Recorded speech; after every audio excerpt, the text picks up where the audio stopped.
Celebrating the connection with our pets. This is Animal Radio, featuring your dream team, veterinarian Dr. Debbie White and groomer Joey Villani. And here are your hosts, Hal Abrams and Judy Francis. And when you hop onto an airplane, you probably don't think that there's a dog somewhere doing work to help you take off. You know, you see the little baggage handlers out your window. They're loading luggage, and you see the flight attendants getting all ready for the flight and the people checking you in at the airport. But, yeah, there might be a dog that's actually helping you get from one location to another. We're going to find out what that's all about today here on Animal Radio. Very excited about that.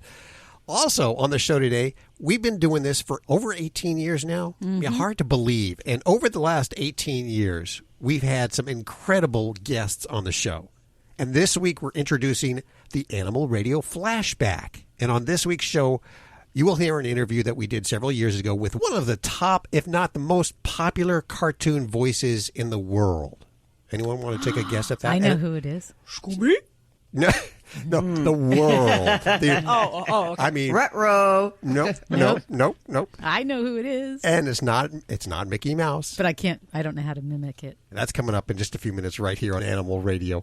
What are you working on over there, Lori? Well, I have some information on the bucket list dog, Smoke, that we told you about last week, that hound who was at the shelter and had developed a bucket list. Oh, yeah, I remember that. Yeah, we have an update for you. And also, police in one state are saying that they believe that perhaps rescuing a pig might be better than, in this case, buying a burglar alarm. That's on the way. For Dr. Debbie, we have Billy on the phone. Hi, Billy.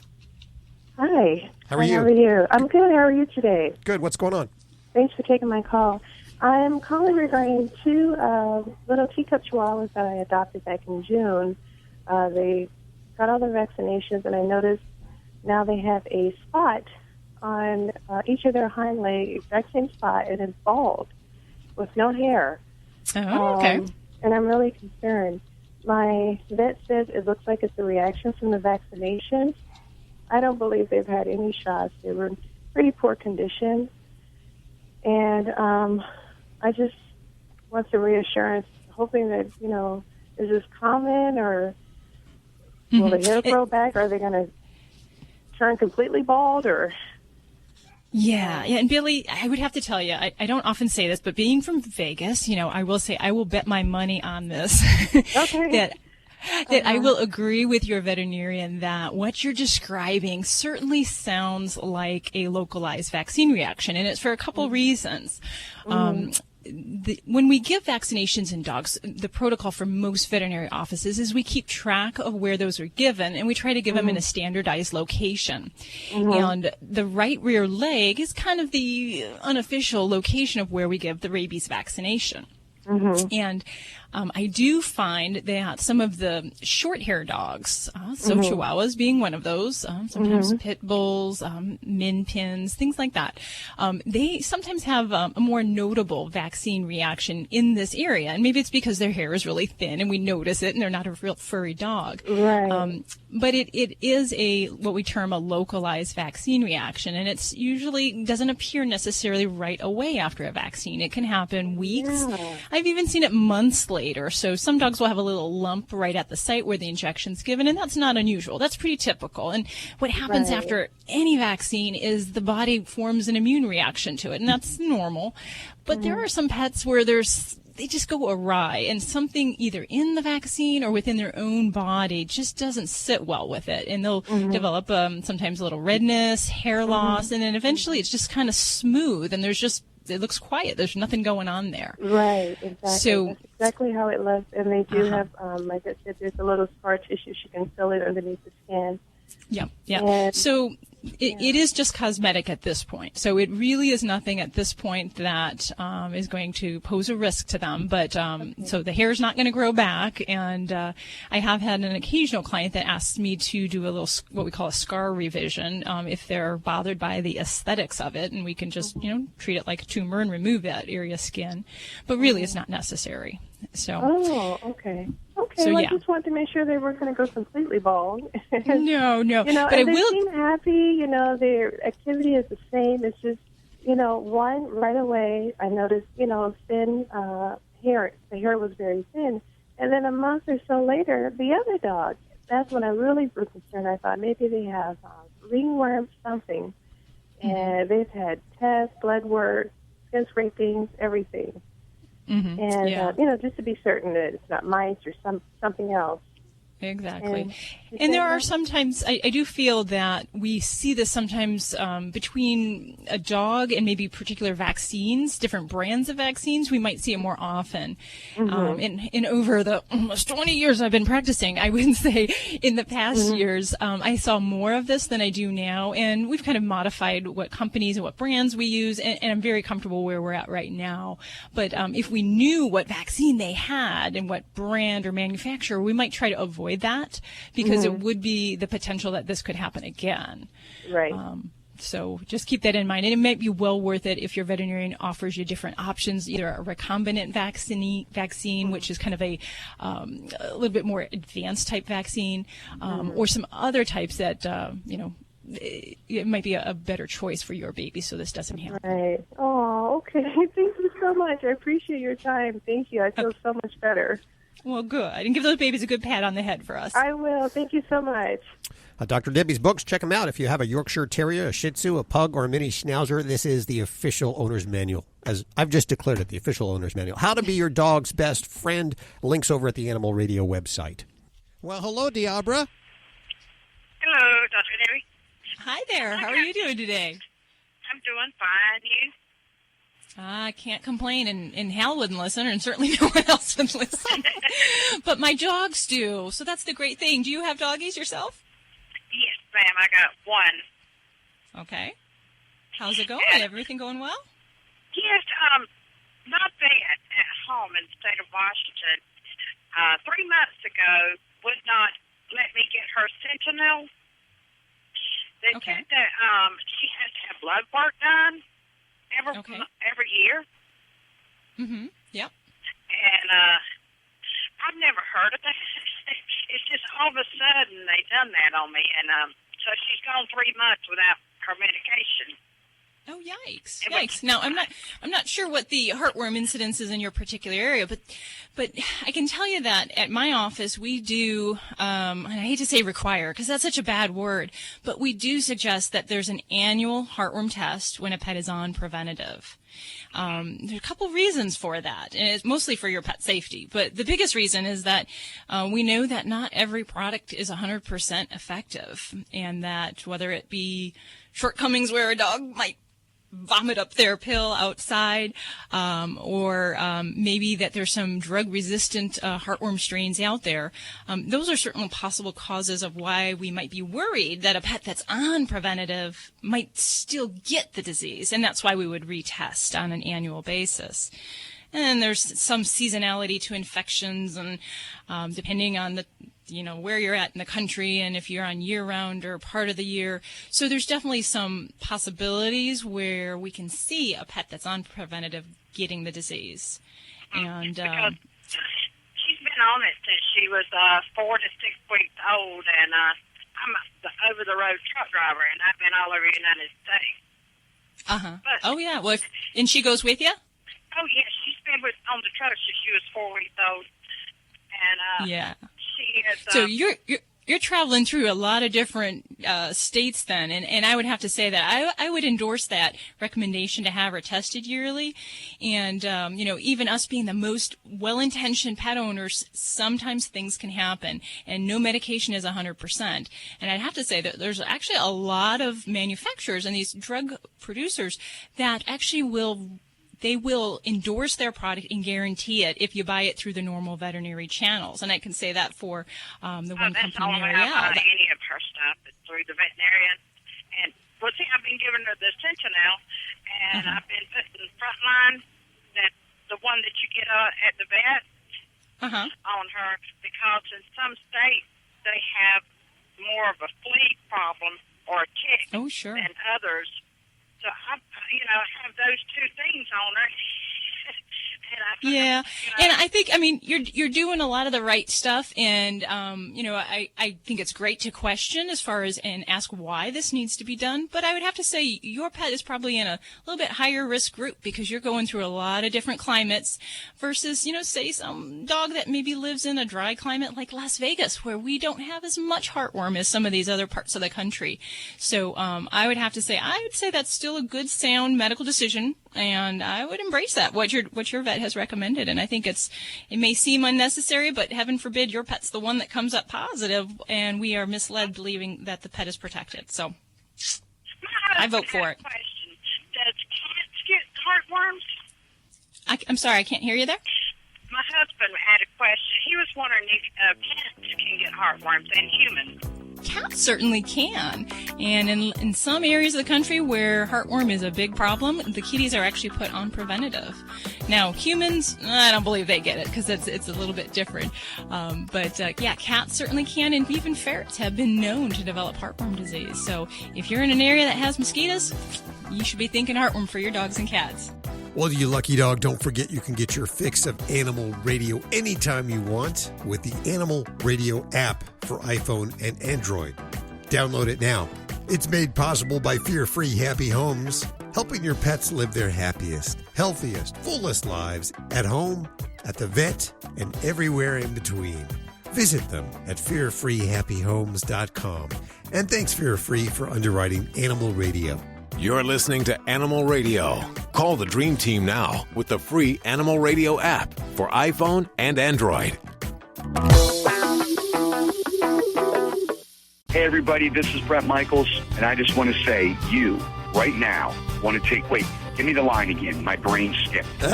Brett Michaels. I just had one of my brain hemorrhage brain farts. Oh, don't do that. Don't do that. I don't want to be responsible for that. Trust me, it's me. Go ahead. Animal Radio. Brett Michaels, Animal Radio. You got it. I knew the Animal Radio. Okay, here we go. Hey, this is Brett Michaels. You're listening to Animal Radio, and take care of your pets. They will rock your world.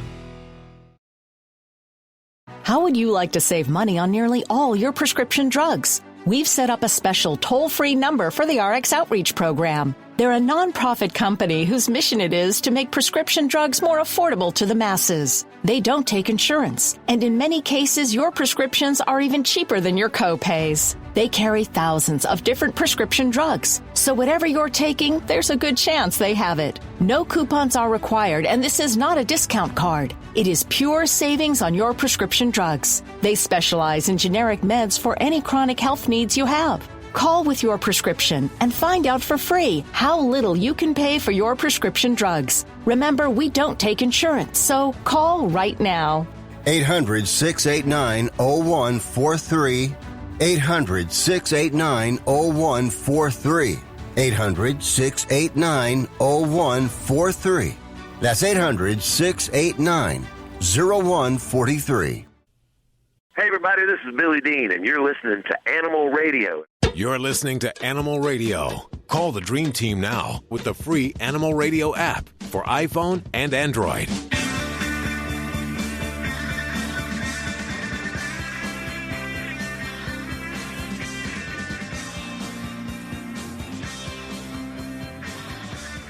It's Animal Radio, celebrating the connection with our pets. We're going to go back to the phones in just a couple of seconds from the free Animal Radio app for iPhone, Android, and BlackBerry. But we'd love to hear your voice, your charming little voice, right now. So give us a call if you have a question. Also, coming up in just a couple of minutes, we're going to talk about a job that a very special dog has. You know, dogs love jobs. Mm-hmm. Ladybug, her job, what is her job anyway? Is it just security around here? Keep the cat in line. Keep the cats in line. Yes. Okay. Keep them off the counters and off the equipment and stuff, yes. Every dog needs a job because that's how you have a fulfilled animal so that they are not anxious, destructive, depressed, and develop other behavioral problems. I totally get that because if I'm not doing anything, I can get into trouble. We're going to talk to Russ Kennedy. He has a dog that does something very special for the Charleston, West Virginia airport. Yeah, he works at the airport. The dog works at the airport. Like a greeter? Oh, that's a real job. We're going to find out what it is just around the corner. What are you working on, Lori?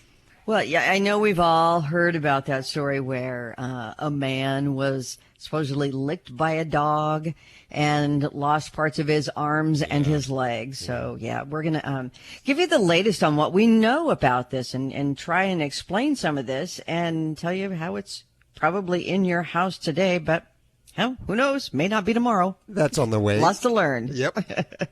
Hi, Kathy. Hi. I understand you want to talk to Dr. Debbie, so I'm not going to waste any time. She's right here. Well, Okay, hi thanks. there. Hi, how you doing? I'm doing super. What kind of pet question you got today for me? Well, I hope you can answer this for me because I've had my little doggie to the vet, and she's been spaded and everything. The problem I'm having with her is she looks like she's in heat. The vet took some tests on her. It's not cancer. And her little breasts back by her private parts are all swollen up, too. And do you know what could cause this? Well, yeah, a couple different things, but I got a couple questions for you there first. Now, you said she was spayed. How old was she when she was spayed? She was probably about 3 to 4 months. Okay. And with the current signs that she's doing right now, how long has that been going on? Well, okay, when I took her to the vet, it had been going on about a week. And the vet said to wait 3 weeks. Well, I waited 3 weeks. The swelling in her private parts have gone down just a little bit, but not much. And she licks herself a lot like she's in heat. Okay. All righty. There's two big categories for a young dog that has been spayed that's having signs of being in heat, where their breast tissue, their nipples are getting big, the vaginal area is swelling. If we're seeing that in an older dog, I start talking about a lot of other health conditions, tumors, adrenal gland problems. But in a young dog, there's two categories that I would look at. One would be the possibility that we could have some extra ovarian tissue somewhere still in her abdomen. Sometimes it happens as a kind of a freaky occurrence where there's extra tissue somewhere. Sometimes it happens because there's a little bit left behind when the pet is spayed. And if that still is behind, that tissue produces those same hormones of when they're in heat, and we can see those same changes externally as a response to that.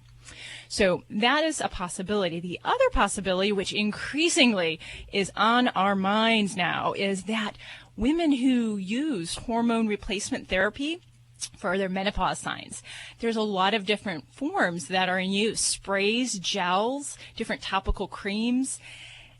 When a woman is using those in the household and they have animals, there is the potential by casual contact alone that can affect the pet, and it can actually create signs of being in heat. Believe it or not, male dogs can even have some issues as well. So I would definitely want to ask you as far as if there's any possibility anyone in the home is using any of those kind of products. Not that I know of. Not that I know of. Okay. And because that is definitely one that I can tell you I've done extensive testing on pets to try to figure out the cause of reoccurrence of heat signs. And a lot of times that is just the... That seems to be making the news a lot recently. It really is. And, it doesn't even have to be that a dog licks it off the area that's treated. This is just casual contact from the woman who's got it on her skin and just touching the pet or having the pet even cuddle with her. So yeah, something to keep on your radars, ladies, if you use that. Now, in your situation, if we don't feel that there's any possible hormone replacement issue in the household, then I might really say let's talk about watching to see if this is a true heat cycle. Pets who have ovarian remnants, the little bits of ovarian tissue still behind, if they go into cycles, they tend to have actual heat cycles. So it may be present like it normally would for heat, go away, and then come back again 6 months later. If you have that type of cycle, that's pretty indicative in my mind that we need to go in and explore and look and see if there's any ovarian tissue still inside there. Okay. And, your vet may be able to, if they're the ones who perform this surgery, they may be the best to ask about that.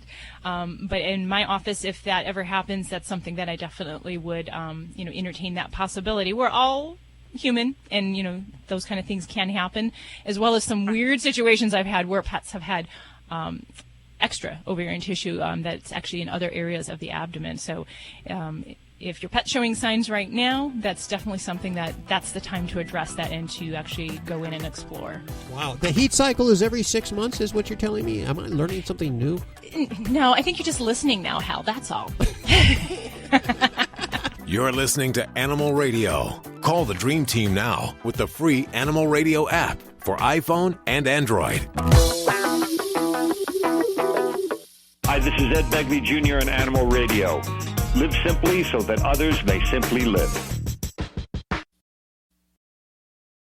If you're living with diabetes and using insulin, you know the pain of pricking your fingers over and over again. Ouch! Well, by wearing a small remote device called a continuous glucose monitor, or CGM, you can reduce the pain of pricking your fingers. If you administer insulin 3 or more times per day or use an insulin pump, call now and learn how a CGM can help you. Painless. No more pricking my finger. No finger pricks. Convenience. They delivered it free and they took care of all the paperwork. You can reduce pain right away. Plus, it's accurate, easy to use, and helps you spend more time in range. And if you have insurance, you can get a new CGM at little or no out-of-pocket cost. Call now and get free shipping of your new CGM. Plus, we'll bill your insurance for you. 800-785-1673. 800-785-1673. 800-785-1673. That's 800-785-1673. This is an Animal Radio News Update.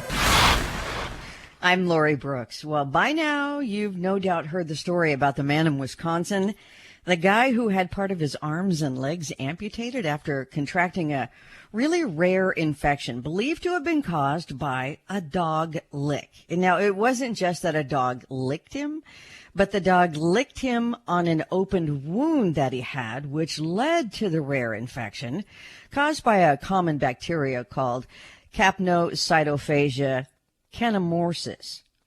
Really? Capnocytophagia canemorsis, okay? Now, it's commonly found, very commonly, in the mouths of dogs and cats and even humans.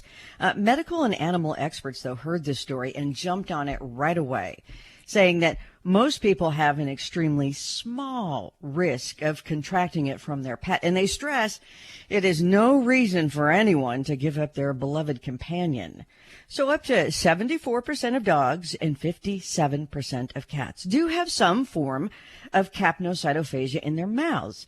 And testing for your pet, though, for this bacteria is not really going to help a lot, because an animal might have the bacteria one day and then the next have none.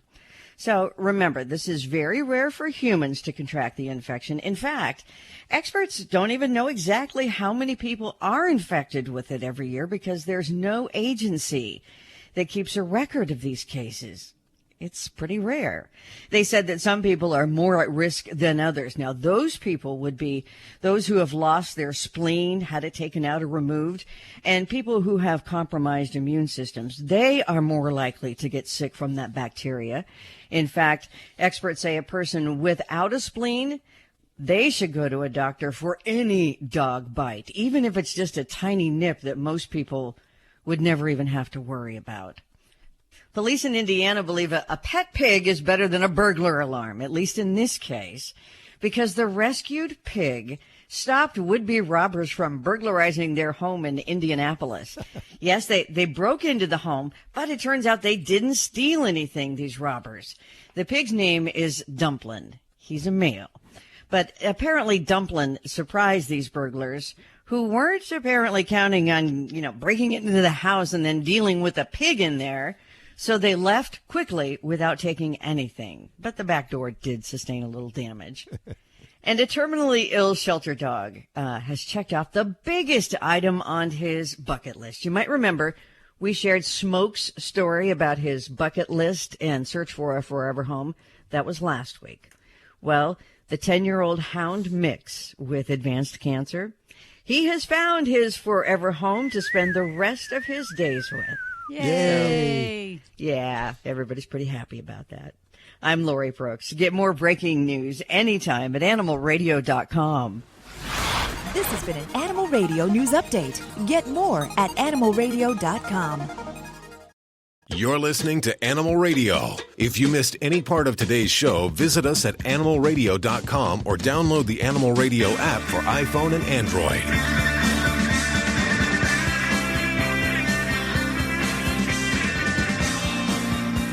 It's Animal Radio, celebrating the connection with our pets. We'll go back to the phones in just a couple of seconds. Our next guest, like me, has a lot of titles and jobs. You know, for me, I kind of co-host this show, as you know. Kind of? Yeah.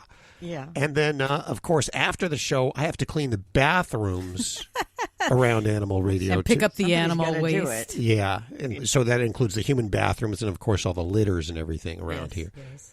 And then I usually have to run and get coffee and food for everybody here. And donuts. So I have a lot of work that I do here. Our next guest, Russ Kennedy, he's the Airport Response Coordination Center Duty Officer. He's also the Assistant Airport Security, and he's part of BASH. What is BASH, you say? That's Bird and Wildlife Strike Hazard Team. And we welcome him to the show. This is Russ Kennedy. Hi, Russ. How are you? Doing well, sir. How are you doing today? Very good. Thank you very much for taking time out of your job to talk with us. You're in West Virginia, right? That's correct. We're in downtown Charleston. Charleston, West Virginia, and you work at the airport over there. That's correct. Yeager Airport.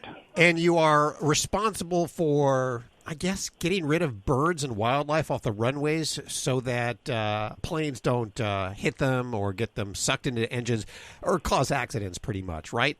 That's correct, yes. And you have a partner, a brand new partner to help you. I believe it's a dog? It is. I have currently we have a 4-year-old border collie named Greg. Uh-huh. And he is here from a company out of North Carolina called Flyaway Geese. Flyaway Geese. Greg is here. Basically, he's teaching me how to do the job while we await our full-time border collie, who's a 1.5 years, and his name is Hercules, named after the C-130s that share the airfield with us with the 130th Airlift Wing. Okay, so explain, what is Greg's job and what will Hercules' job be? Basically, his job is just as you said. He chases the wildlife off the airstrip to keep from having any issues getting ingested into an aircraft or striking possibly a windshield or anything else that would create damage to the aircraft or a danger to the aircraft or the passengers on the commercial airlines. Greg is a border collie, so does he just roam freely around the airstrip? I mean, how does that work? Not really. Basically, what we do is we have a vehicle that Greg rides in, and we'll go out in the airfield and we will look for animals. He is trained in the aspects the same as a border collie, which would herd sheep. We have specific commands that we can give him out on the airfield to push animals left, right, forward. We use him to run geese off of a local park that's right in the flight path but down the hill from us, that they have a pond that the geese and ducks will congregate in, and we'll use him down there. We'll put him in the water. He actually loves to swim. We actually went down this morning and harassed some geese. And basically the commands we give him, he's almost like he's remote controlled. We can turn him left, right, forward. That's got to be a fun job for a dog. Does he ever try to catch him? No. Being a border collie, his instinct isn't to hurt. He's we say he's PETA friendly. His job is he wants to herd the animals. He doesn't want to hurt them. And this includes, of course, rabbits, which I guess rabbits might be the prey, let's say, I guess, of some birds, right? Right. We have several raptor species in the area that with Greg pushing the rabbits outside of the fence area, that gets them away from the air surfaces and basically keeps them out of the way of the airfield and away from the aircraft. So what made you decide to get a dog to do this? Do you have a big issue there? Or I guess all airports have that type of issue, don't they? We don't really have a huge issue with them, but it's kind of proactive. We team up with the USDA's wildlife management team, and this program, the Bird and Wildlife Airstrike Hazard Program, is part of their idea, and basically they brought up the idea of the border collies that have been immensely used on golf courses. to harass geese and ducks out of their water hazards and their ponds. The idea was if they can be used at golf courses to get rid of geese and ducks, why couldn't they be used at airports, military installations, to move the wildlife out of areas that they shouldn't be in? Hey, Russ, are you a dog guy? I am. I actually have a 1-year-old female husky that's at home. But border collies are so incredibly smart. What are you finding out about Greg as you're working with him? Just that. He's very intelligent. And that's the reason why they brought Greg to us prior to Hercules coming on board, is Greg being 4 years old and being well-versed in how to do his job. He is actually teaching me what to look for once Hercules gets here. Hercules being a year and a half, he's going to be a little more of a pup. He's going to be a little more energetic. Greg is showing me this is how Hercules should act once he gets here. That way I can know the difference between a good reaction, a bad reaction, and we can correct as need be if he's doing something he shouldn't be. So the two of them That's will work smart. together? We'll actually keep Greg for about 2 weeks once Hercules comes on board and work with both of them. Hercules is basically going to learn from Greg. Greg's basically going to teach him the ropes of being at Yeager Airport specifically. Now, I know it costs like $10,000 to $20,000 to train service dogs. What is the cost to train these dogs? Are they very expensive? Round about the same amount, yes, ma'am. Wow. And how long will he work? How many years do they work until? It really depends upon the dog. Usually they work them about 8 to 10 years, but we work hand in hand with a local veterinarian that will keep on his health. And if it's a point that in 8 years he's still, working well, he's got all his health, and he's not showing any signs of age, and we can work him a little longer. Now, if it's a point that the veterinarian says he's reached his maximum years, then we'll retire him. We are with Russ Kennedy, a man of many jobs over at the Charleston, West Virginia airport. And he has the honor of working with Greg, a border collie who helps him clear the runway of birds and other fowl, and also has a few other jobs. We'll find out what those are next. Need a fix of the good stuff? Get more Animal Radio with the free Animal Radio app for iPhone and Android. If you're a diabetic, we have great news. You can end the painful finger sticks with a new CGM. Plus, they may be covered by Medicare, Medicaid, or private insurance. If you test and inject daily, you may qualify. Call US Med now to learn more. 800-785-1673. 800-785-1673. 800-785-1673. That's 800-785-1673. I'm Beth Stern on Animal Radio and Adopt from your local shelter. Oh, what did he say? He said, we're all across the USA, the most listened to pet show today. Animal Radio, we're everywhere you go. Animal Radio. Animal Radio. It's Animal Radio, celebrating the connection with our pets. We are with Russ Kennedy. Now get this, he's the Airport Response Coordination Center duty officer at the Charleston, West Virginia airport. He also is the assistant to airport security, and he's also the handler of Greg and Hercules. These are dogs at the airport there that help scare away bird and fowl and other things that could really make your flight a bad day. Hey, these dogs seem to be males. Is there a difference between males and females, or that's just kind of a coincidence? Males are generally sent to airports, military installations, due to the fact that they are, as the flyaway geese call them, intact males.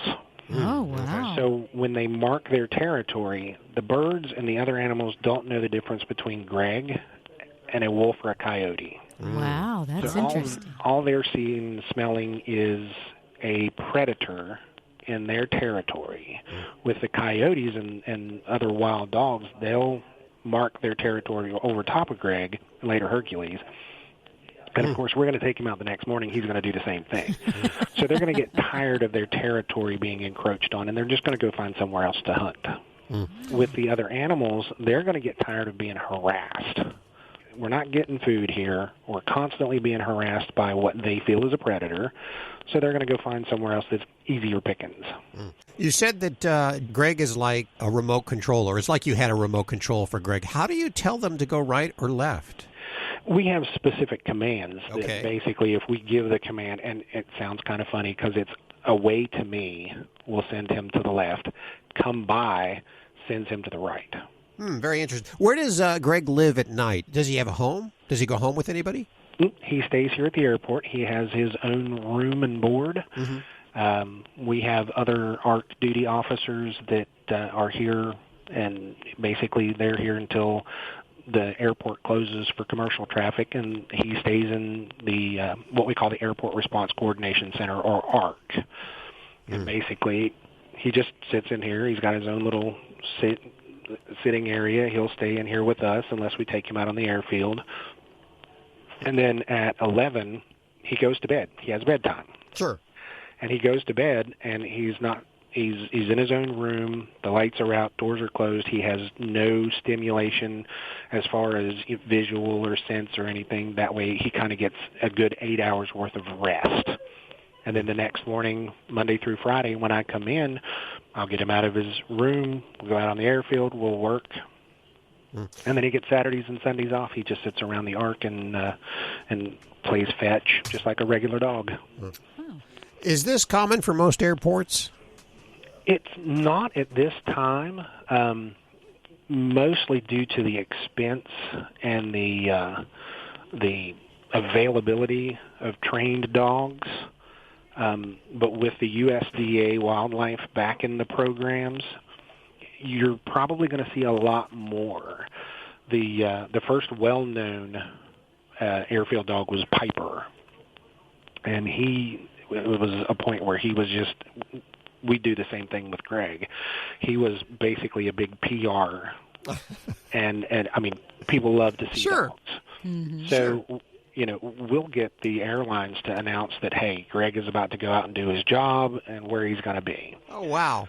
That's very cool. If it's inclement weather, we can also use him to kind of calm down passengers. If we have a young child that's never flown before, or even an adult that's never flown before, we can take Greg upstairs and kind of walk him through. And, most people love to see a dog.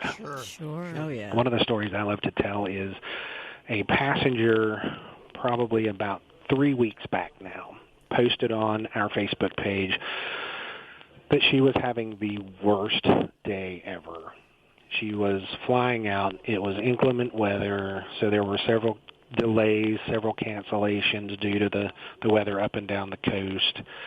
And she was going on a short vacation. Well, now she's missed her connection, and she's stuck here. Well, unbeknownst to me, I walked Greg out into the concourse where she was at, and just by chance walked right past her. Greg went over and said hi, and she patted him, and it calmed her down, and she was like, you've just made my day 1,000 times better. Wow. Yeah. And then the next thing I know, I was getting a text message from our assistant director that there was a young lady in Concourse C that was not happy. And I texted him back and said, yeah, I think we'll be right just there. met. Yeah, she's happy now. Oh, that's wonderful. It sounds like Greg has as many jobs as you and me. He does. He just doesn't have clean bathrooms. Yeah. Russ, thank you so much for spending time with us. Will you give Greg and Hercules, when Hercules is in there, a big old hug from all of us here at Animal Radio? Will do. We are looking forward to Hercules coming to us at the end of the month. And we'll definitely, if you've got Instagram and Facebook, like him on Instagram. He's going to have a lot of pictures up there. We have a young lady, Paige Butcher, is our public relations secretary for Greg, and she's going to put it out there, putting the pictures up for him, and just it's going to be a great thing. We love him. Awesome. Well, you know what? We've already threatened to dog nap Greg if Hercules doesn't hurry up and get here. We're going to go ahead and put links to that so that you can check out the Instagram page over at animalradio.pet. Russ Kennedy, thank you so much for joining us today. Thank you. Thank you. Bye-bye. Bye, Russ. Bye-bye. You're listening to Animal Radio. Call the Dream Team now with the free Animal Radio app. for iPhone and Android. Hey, this is Josh DeMille on Animal Radio. Please adopt a pet. All of us here at Fido Friendly Magazine can't wait to get on the road again with our favorite Fido. We know that it's just not a vacation without our furry companions by our side. Start daydreaming now and visit FidoFriendly.com to scout out places near and far so you will be ready for your next adventure once it's safe to travel. That's FidoFriendly.com. Until then, stay safe and leave no dog behind. Celebrating the connection with our pets. This is Animal Radio, featuring your dream team, veterinarian Dr. Debbie White and groomer Joey Villani. And here are your hosts, Hal Abrams and Judy Francis. Oh, we love talking to you. That's my favorite part of the job. If you have a question for Dr. Debbie or Joey Villani, they're here. They can answer. Our world-famous dream team can answer your questions right now on Animal Radio. This hour, we're going to hear a flashback from an interview that took place in, I believe, 2006. Is that correct? That long ago. Long time ago. An interview we did here on Animal Radio with what has to be the top voiceover artist for a cartoon in the world. In the world. I mean, wow, we had him on our show? Yes, we had this person on the show. Can I say who it is? We've had a few guests. I just was looking through this list. We've had over 1,000 guests on the show. Are you kidding? Isn't that hard to believe? Wow. Yeah. This one comes back to mind. Nancy Cartwright. Oh, yes. Okay. She is the voice of Bart Simpson. And she's also a big animal lover. Don't have a cow man. This hour you'll hear from her. Yeah. What are you working on over there? There's one of the biggest cities in the country, you guys. In fact, it's on one of the top 10 biggest cities in the country. And they're going to be not cat herding, but cat counting. And we're talking every single cat in this major city. Did I get that one already? Let me see. 1, 2. No, I got to start over again. Where was I? Really, it's going to take a lot of people. Really, they think it's going to take 3 years. But we'll tell you where it is and why and what's the point of all this and how you can help too. In 3 years, the count is going to change. From when they first started, they're going to have to keep looping it. This has got to be... 6 months, it's going to change. What are you talking about? Good point. Okay, and I'm sure the taxpayers are paying for this too, right? No, it was a grant. Oh, that's nice to know. Our grant money well spent. That's coming up. You'll find out more about that with Lori Brooks at the bottom of the hour. And let's take another one for Dr. Debbie. We have Mark on the phone. Hey, Mark, what's up? Yeah, I am an 11-year-old rat terrier, and he's never had his teeth cleaned, and I'm getting a lot of frightening numbers when I've just called around to vets. Is there any way of doing this in a cheaper way? We're talking $800 and stuff like that. Okay. And, oh gosh, Mark, it's really hard to give an accurate number for a dental cleaning over the phone, first of all, especially if your baby's never had teeth cleaning. In 11 years, there's a lot of stuff that can settle in and a lot of problems that can settle along those gums. So the hard thing is to try to find a price-conscious price for a dental cleaning and one that's going to still do your doggy justice. So for me, I'd make sure if you're getting those quotes over the phone, the first thing would be to make sure you do get someone to actually look in your dog's mouth and to see, because some dog mouths are really quite horrendous and have a lot of work that needs to be done. Others may not be so bad. So before you make that judgment on where you're going to go with things, get that eyeball on your dog's mouth, if you will. But as far as cost of the dental cleaning, it's going to depend a lot on what we've got going on. So a basic dental cleaning may just be scaling, polishing, taking tartar off the teeth. But if we've got loose teeth, we need antibiotics, or if there's going to be the need for surgical extractions, then that price definitely goes up. So while I don't have an easy answer for that. You might just check around, do a little bit of shopping, but some other alternatives for folks if you're looking for dental care and maybe you need that and you need an $800 dental cleaning that entails extractions and antibiotics and pain medicine and that's something your dog needs. You can look for some other resources if you're looking to get some help for that. one tip might be to check if you're in a state that has a veterinary school. They train veterinarians to clean dogs' teeth. And many many states also have veterinary technology programs. So basically the vet nurses that do this procedure in the vet offices. So if you check to see if those type of schools are in your area, you might be able to come in at a discounted rate. Kind of like my mom. When we were kids, we always went to the hairdresser, and it was the hairdresser school. So we never really had a professional haircut when we were kids. But, hey, it was great. It helped, future hairstylists get a good education, and my mom saved some money on that. So there's no harm in that. So if you need some resources there, you can check out veterinaryschools.com, as well as just searching for veterinary accredited schools. Outside of that, if you're looking for other assistance financially for veterinary care, the Humane Society does have a listing of some different resources, state by state, that you might be able to find to help you with the costs of veterinary care.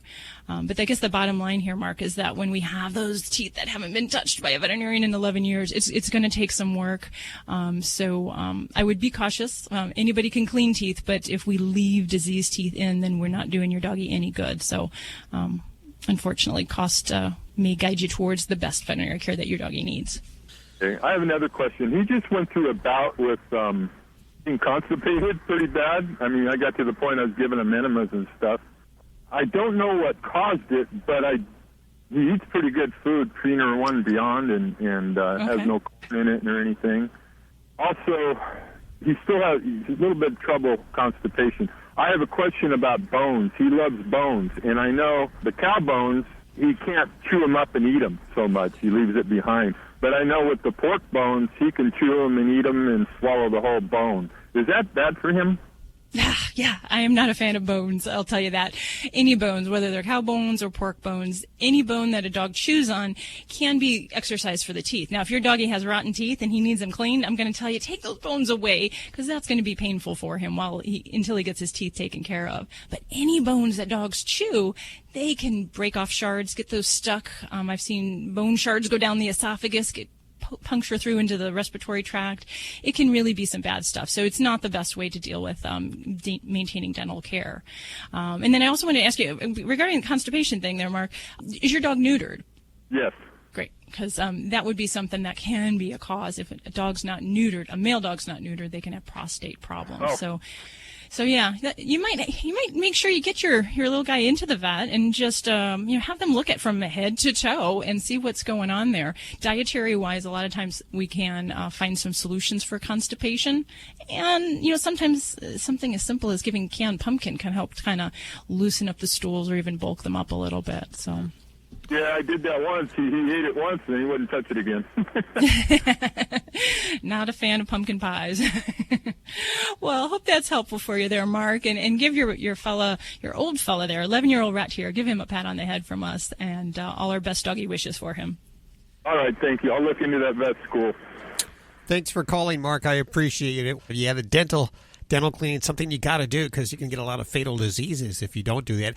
Is it generally more expensive for a cat or a dog to get their teeth cleaned? I think it tends to be more expensive for cats because most people don't see the need for regular preventative care for cats, so it gets a lot more advanced. But, with anything, prevention, sometimes that $150 to $250 bill seems like a lot for a regular cleaning, but, if it helps put off these bigger problems down the road, it really can be a savings. But he was talking about $800. Yeah. Well, that seems steep. But that isn't just a cleaning. That's probably a pet who has periodontal disease. So we've already got erosion of the gums. There's advanced dental disease. It probably smells pretty putrid. But you know what? I bet it also includes blood work and things of that nature for an elderly dog. In generally, yeah. Like in my office, a dog of that age would have blood work. We'd have an IV in place. And, they get antibiotics because we know there's infection. We don't want to disturb those bacteria, send those into the bloodstream, and have those cause problems. So we want to make sure we protect the babies. And for God's sake, get rid of those bones. And even rawhide, too. I guess compressed rawhide is what you recommend, isn't it? Yeah, I'm a fan of that just because it lasts longer, gives them a good chewing ability. But, any pet that has injured teeth, if they have advanced dental disease or we have problem teeth, that's not how we want to intervene. So that's when I take those chew toys away and make sure we get the teeth taken care of before you reintroduce that. Okay. I have a weird question for Dr. Debbie. What's your weird question? I have a friend who said that in the middle of the night, and this dog is a deaf dog, was sleeping with her, woke up and started barking like Cujo, just growling. And I had a dog a long time ago, Maffey, my first rescue bulldog. He had walked to the center of the room. I was just, I think I was on my computer at the time, and about 15 feet away from me, he walks over, stands there, and starts barking at nothing in the middle of a room. But it was exactly the same spot where my husband had passed away. So is there this kind of weird thing? Do you ever hear stories like that, Dr. Debbie? Well, I mean, I can't comment on whether it's, something paranormal, but there certainly are different types of sleep disorders that will cause problems, and where a pet might wake up, have abnormal behaviors, anything from an actual seizure to vocalization to kind of movements of the body. But then there's just dogs that wake up from a dream and that are actually just like us, disturbed because they've had something that was startling in a dream. And, we can't really ask them, tell us what you saw. But, I think those things are probably, not to say more likely, because I can't comment on the paranormal aspect. I understand. But I think there certainly could be a behavioral or a medical cause for something like that. You're listening to Animal Radio. Call the Dream Team now with the free Animal Radio app for iPhone and Android. And now an Animal Radio news brief.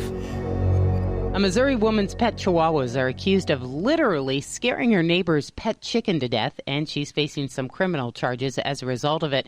According to the Kansas City Star, Joy McDonald has been slapped with a misdemeanor charge of failing to control her pets, Peaches and Domino, after the dogs got loose and into her neighbor's yard.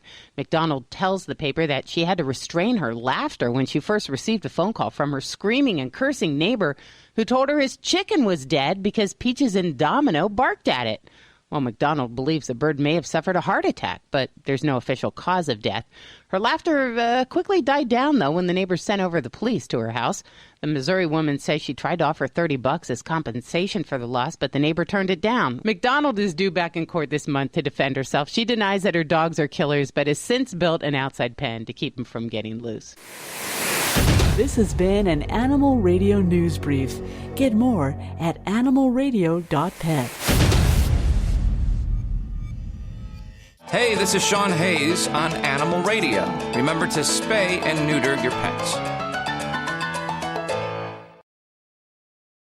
Life can be full of risks. One thing you shouldn't take a risk with ever is your family's health insurance. If you're self-employed or you now need affordable health insurance, you need to make this free call right now and see how the Health Insurance Helpline can help you get it. 800-472-0658. 800-472-0658. 800-472-0658. That's 800-472-0658.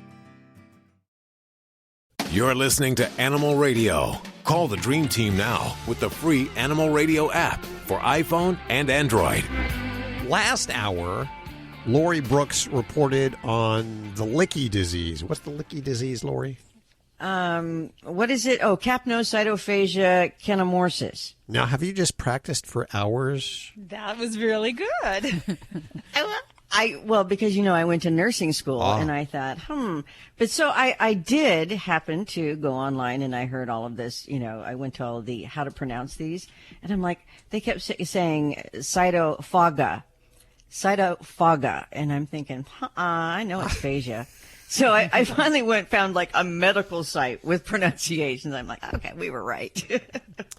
Somebody apparently just had their limbs amputated because of this licky disease. Now, the first thing I want to mention really fast is that this is a very rare disease. Do not, absolutely under any circumstances. Don't panic. Yeah, don't get rid of your animals. Yeah, I wanted to see, it doesn't really say where they were licked at on their body.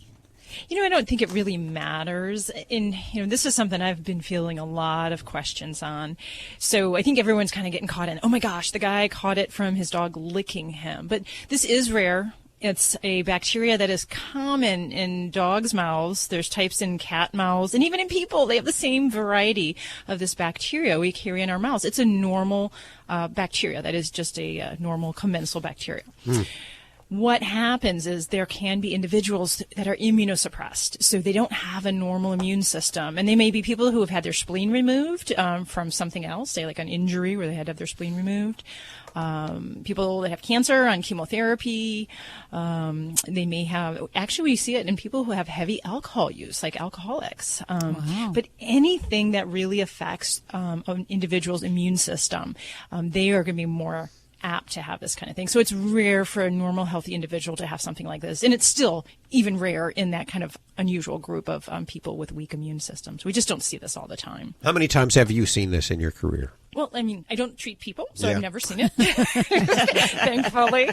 But, you know, this is a normal bacteria, so it's not like you would go to your veterinarian and say, hey, test my pet for this bacteria, because we know about 74% of dogs actually have this bacteria in their mouths. But it's not causing them any disease. It's not something we're going to say, here's an antibiotic, get rid of this bacteria. It is unfortunately just a freak occurrence that can happen with certain individuals. So I guess the thing that I take away from this is that, you know, it's always smart to not allow animals to lick open wounds. You know, anything that might have a breach in the skin, it's just not a good idea. You want to keep that covered, keep it clean, and not just from your pet licking it, but from other things in the environment that can contaminate a wound. But, you know, also anything that doesn't seem right, you develop an infection, a wound, you know, see your physician. You know, this is something that we would encourage people to seek medical care right away when you have any concerns.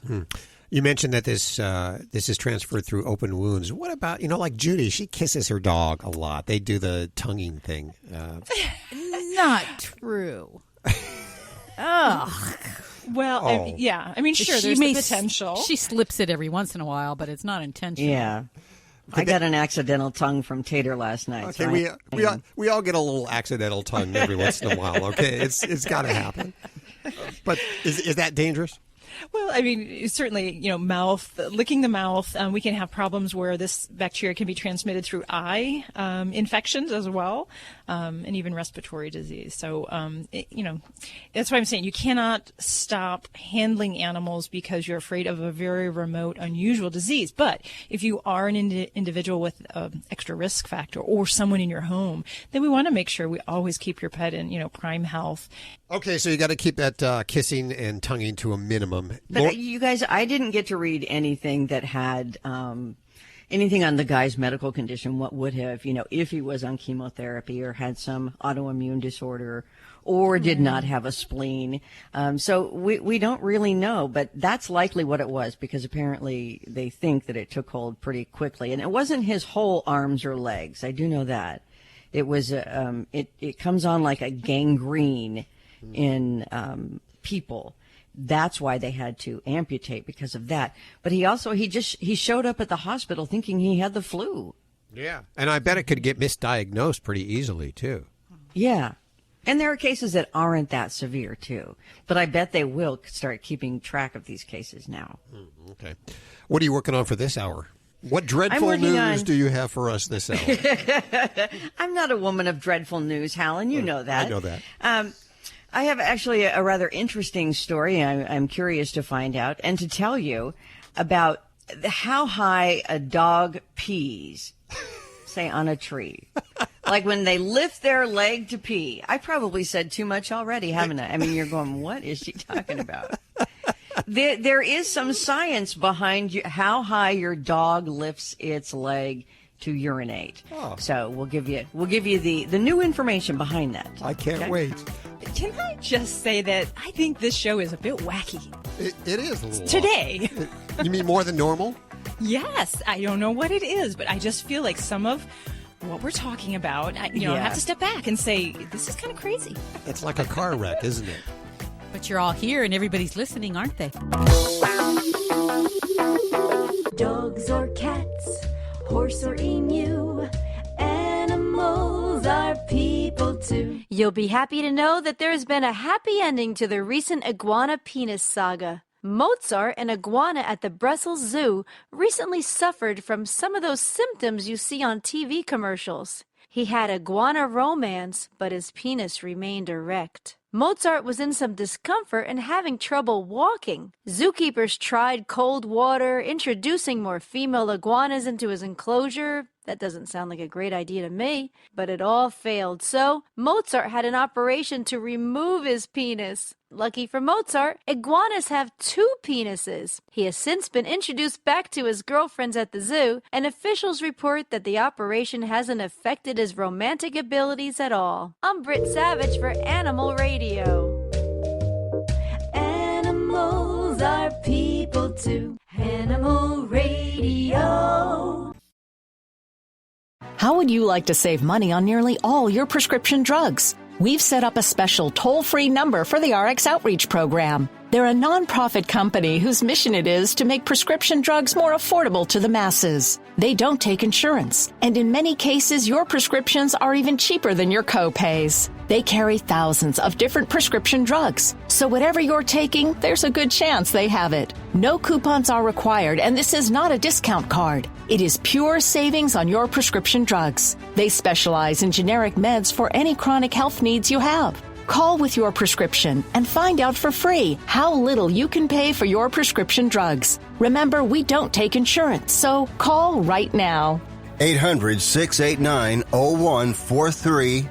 800-689-0143. 800-689-0143. That's 800-689-0143. This is an Animal Radio News Update.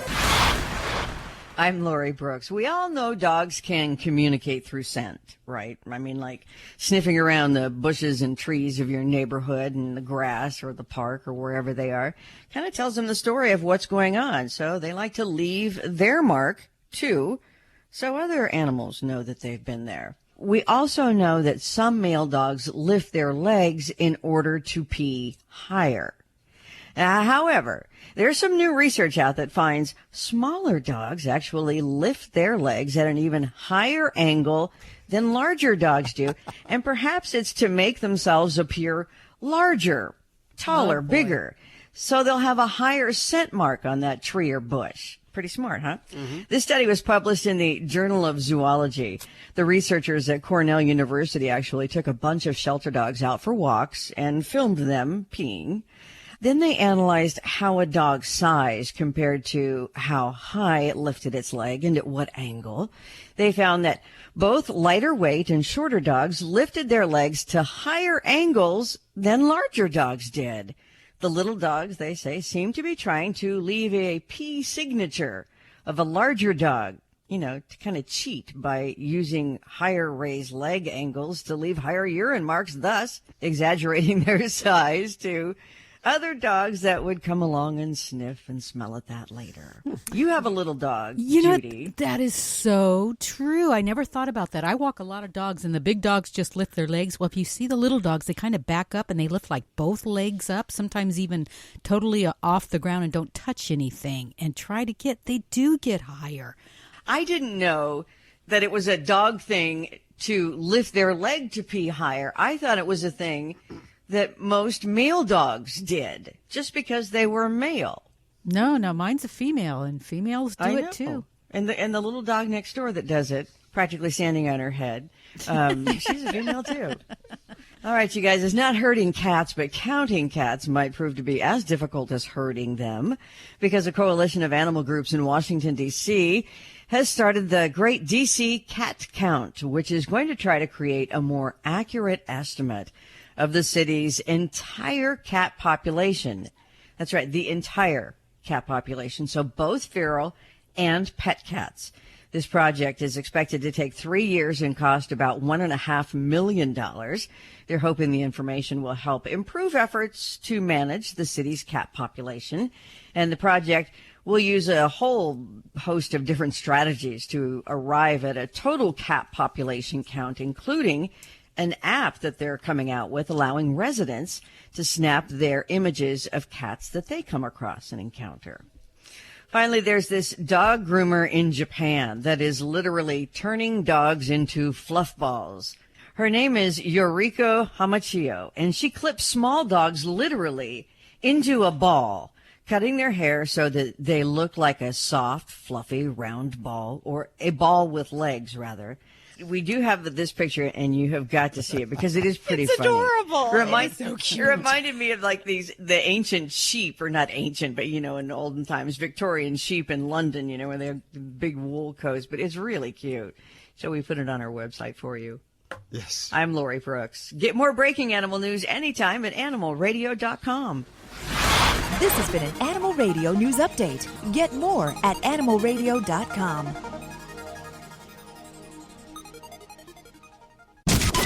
And now an Animal Radio flashback. This next celebrity, she is probably one of the best-known celebrities we've had on the show, except if you run into her in the supermarket, you're probably not going to recognize her. No, even if you hear her voice, you probably won't recognize her voice. Sure you will. You think so? Yeah. Does that ever happen to you, Nancy? Are you at the cash register at let's say, a supermarket, and you're checking out and you say something and somebody says, hey, I know who you are?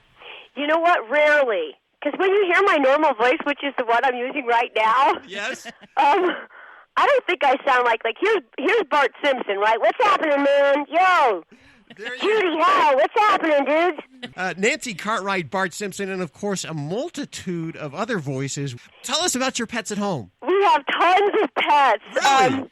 I live on a 1 acre ranch style. Well, it's a kind of a country farmhouse, and we just got finished renovating it. I've got 2 dogs. I've got a golden retriever named Lydia, and a little mixed dog, Buddy. I think he's a combination of like a black lab and a Dalmatian and a Ferrari because he runs really fast. He's a cool little guy, little Buddy. And we have 3 cats. We have Emma, who's totally black, and then there's Pip Pip and Cheerio.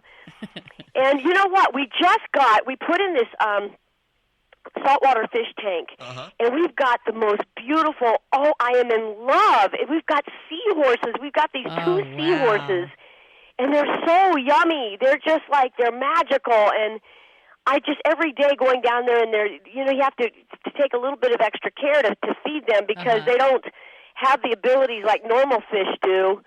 But they just kind of dance and they swirl and they go with the flow of the water, and they're starting to get more confidence with this environment because they've only been with me since, I don't know, the second week of January. So they're really getting acclimated to this space, and they're just magical. Well, now, don't they normally carry the children in the male? The male usually. Yeah, it's quite a different system where the female has the eggs, and then she plants them into the male, and then the male they get embedded into the interior lining of the male's pouch. Then he will fertilizes them, and then he incubates them for for 2 to 3 weeks and feeds them internally, and then actually gives birth to them. And they can have as many as 1,500 little baby seahorses at one shot. Have you gone through that process yet? No, not yet. Me personally, I've carried my own 2 babies. Do you know if you have a male and a female? We do. We have one of each, and typically the males are a little bit smaller than the females. I'll tell you, this little female, her name's Giddy Up. They're Giddy Up and Seabiscuit. And little Giddy Up, she is amazing because within 2 days, she was just totally exploring the entire tank. She would float, she would lift her body, and she would just float up to the top, kind of go up to the top. Then she would lay horizontal, and then the weight of her snout, and then when she would curl her tail, it would form a ballast, and like a parachute, she would drop down to the bottom. Wow. And she would just dance and swirl, and then spiral across. She just is in love being here. It's just terrific watching them. They're much better than a television. Oh yes. If you have too many babies, can you spay and neuter seahorses? Yeah. I don't think I want to get into that. We won't go there. Well, now, are you speciest? We have fish, we have cats, we have dogs. Which one do you like the most? Oh gosh, no, it's sort of like friends or children. They all give you, you get different, different kinds of love, and you get different kinds of I don't know. It's a different kind of a flow with each one of them. They all have their benefits. Yeah, absolutely. Lydia, the golden retriever, she's just, she just comes up to you and immediately she's down on her back wanting you to scratch her tummy. And Buddy tries to jump up in your lap, but he's way too big for that, and he wants to go home with you. He thinks he's a human. Everybody wants to take Buddy home. And the cats are really kind of like our office cats.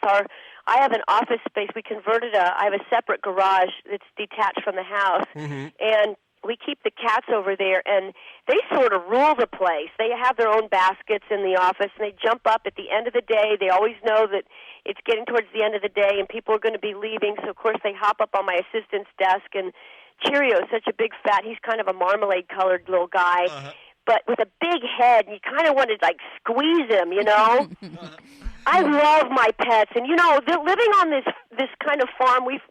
I've sort of turned it back into the original farm that it was. We're building a big old barn, and I have I guess my prize pet probably would be my life-size fiberglass Holstein cow. Named Milk Dud. Milk Dud? Yeah. You said fiberglass, right? He's fiberglass. She's fiberglass, but you know what? She's, like I said, Milk Dud. She doesn't actually give milk, unfortunately. But that's the name. Well, I had to do it because of the Don't Have a Cow man, because I decided I should have a cow.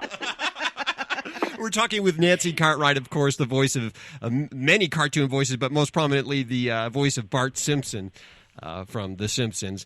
As a youngster, I guess you've had pets. You say you love pets. You've had pets most of your life. What was your first pet? Cat, dog? I don't know if other kids make this mistake, but man, when I grew up, I always thought the dogs were the males and cats were females. Sure, I understand that. Go figure. That is just like, I don't know how old I was before I figured out that mistake. Wow.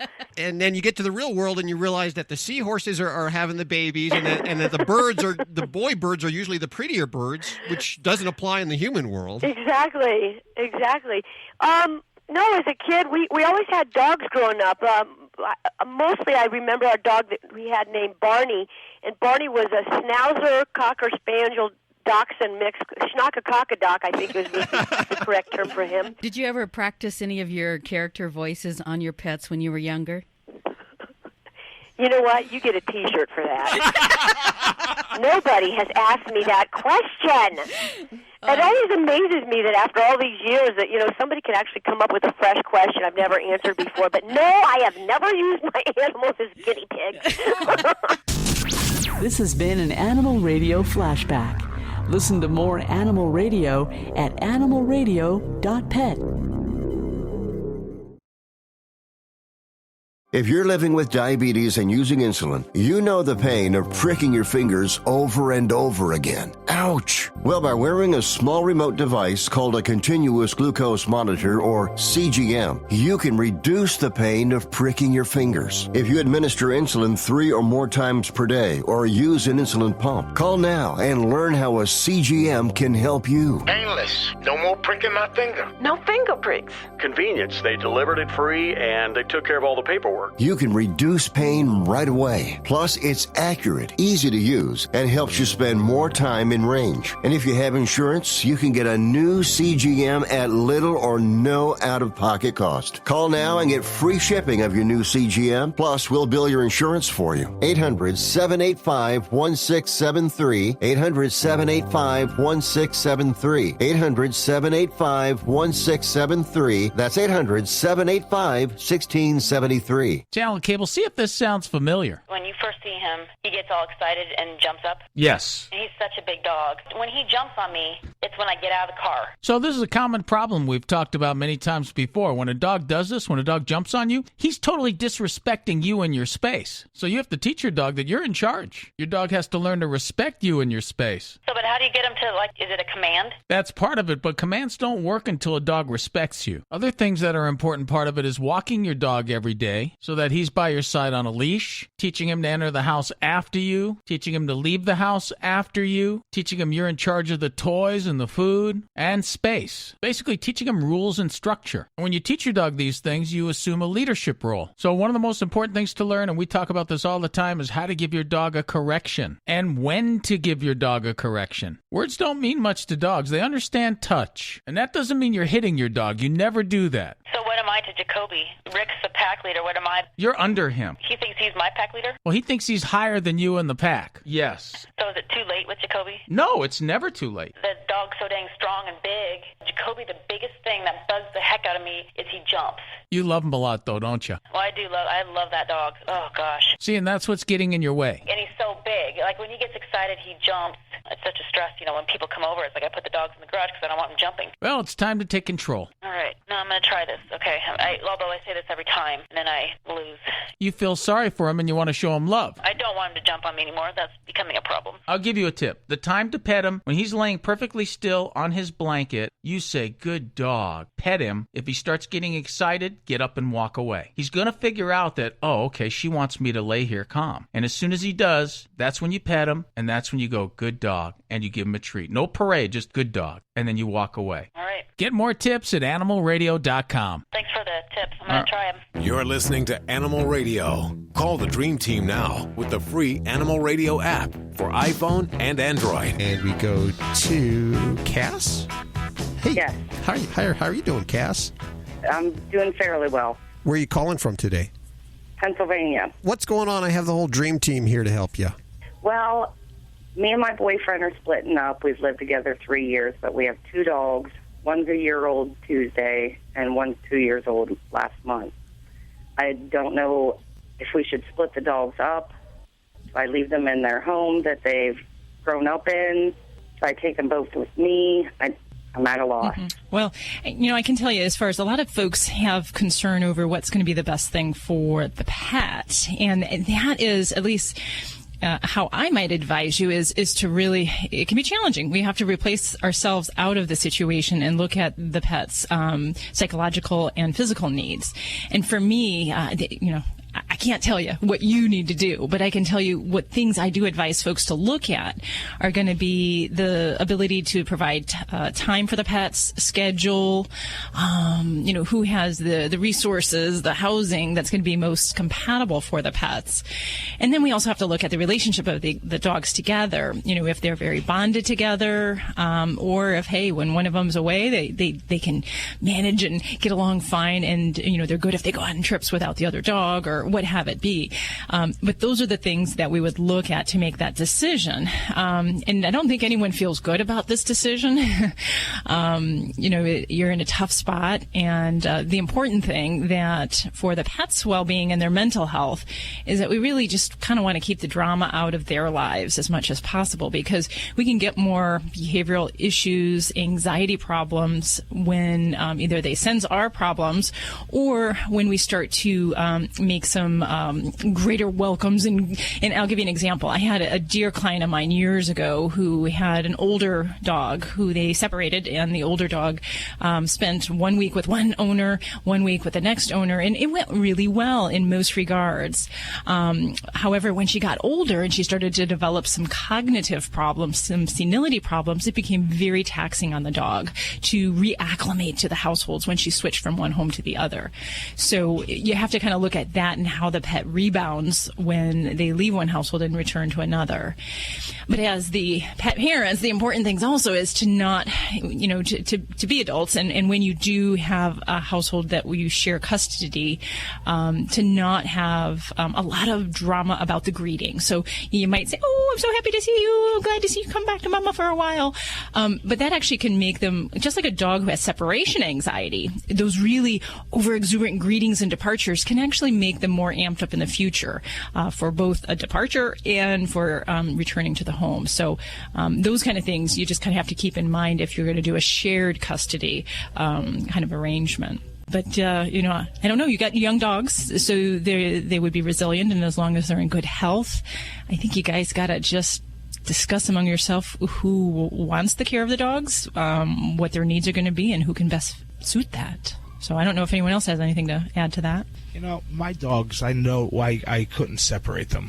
Whether my wife or myself had them, I know we would both give them, really good care, but they wouldn't be happy. They're the four of them together are bonded. When one leaves, they seem to look for the one that's not in the house. If it was me, I would keep them together, and I'll take what Dr. Deb says. Definitely, whoever would be the better care provider, whether that be your boyfriend or you, I would keep both of them together with one person. I think it's important, especially if they grew up together. It's almost like separating a family in my mind. Yeah. And Ladybug, did Ladybug want to chime in? She's not going to take sides on. Okay. Hopefully we've helped you, Cass, a little bit, or we've made it harder. I don't know. I'm not quite sure yet either. I'll let it soak in. Okay. Good luck on that. Thanks for calling. I appreciate it. Thank you. Okay, it is once again time for us to get on out of here. Want to remind you, if you have a Yorkshire Terrier, a Shih Tzu, a Pug, or a Mini Schnauzer, check out Dr. Debbie's Kindle books, How to Be Your Dog's Best Friend. And we have links, by the way, to them and everything you've heard on today's show over at animalradio.pet. Let's get out of here. Have a great week. Bye-bye. Bye now. This is Animal Radio Network.